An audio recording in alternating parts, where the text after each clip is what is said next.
Number 9. Don't sweep at night. Picture this. It's 10 p.m. Your floor is covered in crumbs from that one slice of pizza that turned into three, and you reach for the broom.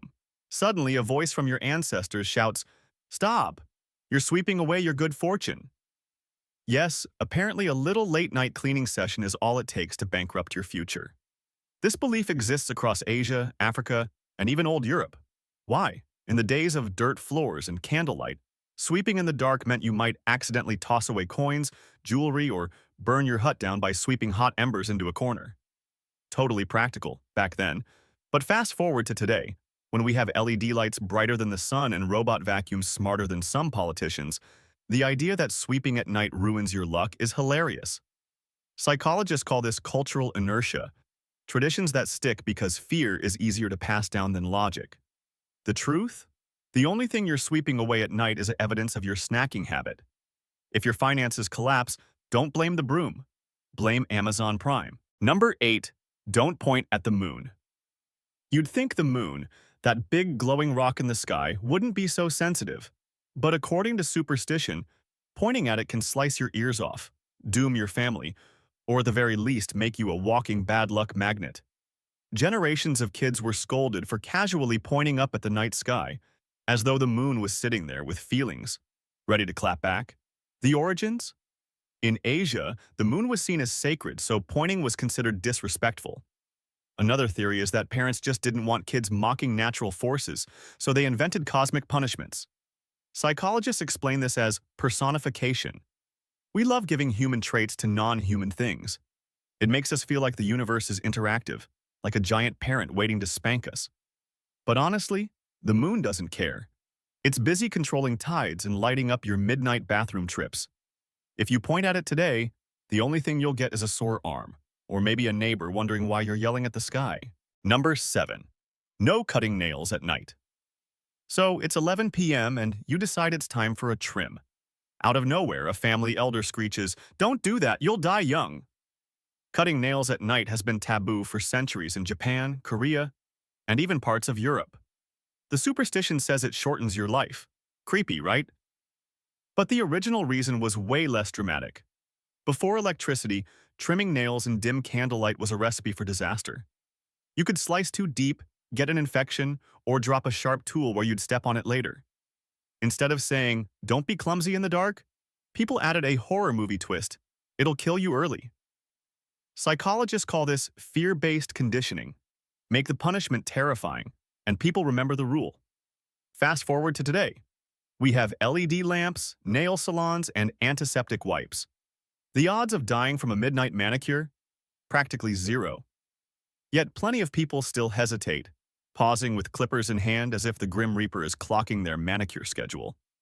Newsflash: your life expectancy isn't tied to nail care. It's tied to your health insurance. Number 6. Don't sit on pillows. Ah yes, the great pillow debate. According to some traditions, sitting on pillows will curse you with boils, swollen body parts, or even infertility. Sounds dramatic for something designed to make naps better, right? In Turkey, parents warned kids that sitting on cushions would cause painful bumps. In parts of Asia, the belief was that pillows held spiritual energy reserved for the head, and using them for your butt was disrespectful. But if we're honest, the real origin story is probably simpler. Grandma didn't want your sweaty backside flattening her fancy embroidered cushions, so she spiced it up with a curse to scare you into compliance.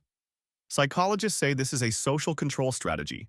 Make the consequence terrifying, and people will follow the rule. And sure enough, it worked. Even today, grown adults still hesitate before plopping down on a pillow, as if a cosmic doctor is watching. The reality? The only thing that swells when you sit on a pillow is grandma's rage when she catches you. Number 5. Don't walk under ladders. Here's a superstition that turns basic home repair into a horror movie. Walk under a ladder, and you're cursed with bad luck, eternal doom, or maybe just a falling paint can. This belief goes way back to ancient Egypt, where a ladder leaning against a wall formed a triangle, a sacred shape representing the gods. Walking through it supposedly broke the triangle and invited disaster. In medieval Europe, ladders were associated with gallows, so passing under one meant flirting with death. Fast forward to modern times. No gods, no gallows, Just OSHA regulations and common sense. Walking under a ladder is still a bad idea, not because of spirits, but because gravity exists, and so does your clumsiness. Psychologists say this rule lingers because it's a neat blend of symbolism and practicality. It feels cosmic, even though it's just physics. So yes, avoiding ladders keeps you safe, but not from bad luck. It keeps you safe from being the punchline in a workplace accident report. Number 4. Don't break mirrors. Ah, the classic. Shatter a mirror and congratulations. You've earned 7 years of bad luck. As if life wasn't already chaotic enough, now your reflection is out for revenge.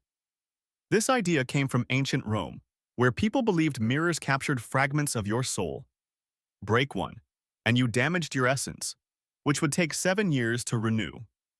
In medieval times, it also had a practical angle. Mirrors were expensive, so telling servants 7 years of misfortune was basically management's way of saying, don't drop the boss's stuff. Today, mirrors are cheap, and we use them mostly to confirm we're still aging. Psychologists call this a self-fulfilling prophecy. You believe you're cursed, you act stressed, and then, shocker, bad things happen. Not because of the mirror, but because stress makes you clumsier. Honestly, if you smash a mirror, the worst curse isn't cosmic. It's cleaning up 1,000 sharp pieces barefoot at 2 a.m. Number 3. Don't open scissors at night. Here's a weird one. Leaving scissors open at night is supposed to attract evil spirits, bad luck, or maybe just freak your mom out. The superstition comes from multiple cultures where sharp objects were believed to cut through spiritual energy. An open pair of scissors was like an open invitation for trouble. In some traditions, people even slept with scissors under pillows to ward off demons, but leaving them open was considered reckless, like leaving your front door ajar for burglars. Psychologists suggest this rule comes from a practical place. Sharp blades lying around in the dark are, surprise, dangerous, especially back when candlelight made tripping over things a nightly sport. But of course, humans don't settle for, you might hurt yourself. We dramatize it into, you'll be cursed forever.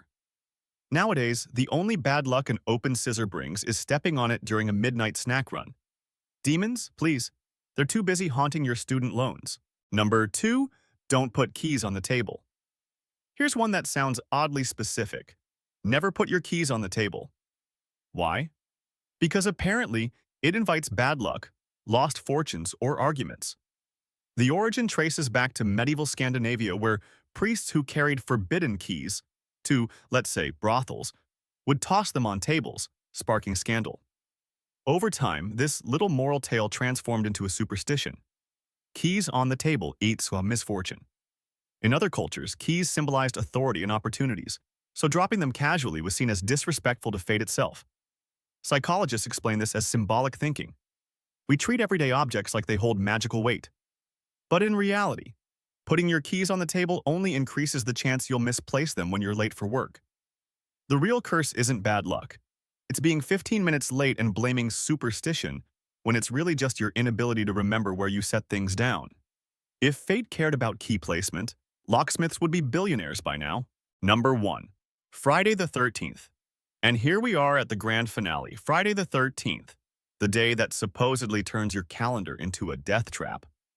For millions of people, this single date is enough to cancel trips, delay weddings, or avoid signing contracts, because the universe apparently has it out for them once a month. The origins are messy. Some point to the Last Supper, where Judas was the 13th guest. Others blame the Knights Templar, who were arrested en masse on a Friday the 13th in 1307. Then Hollywood came along with horror movies, and suddenly, the superstition had a hockey mask. Psychologists call this a textbook case of confirmation bias. You only notice the bad stuff that happens on Friday the 13th, while completely ignoring the 364 other days when your life also falls apart. Statistically, the day isn't any unluckier than, say, a random Tuesday. But fear is sticky, and traditions love drama. If your day goes downhill on the 13th, don't blame the calendar. Blame traffic, your boss, or the fact that you thought eating gas station sushi was a good idea.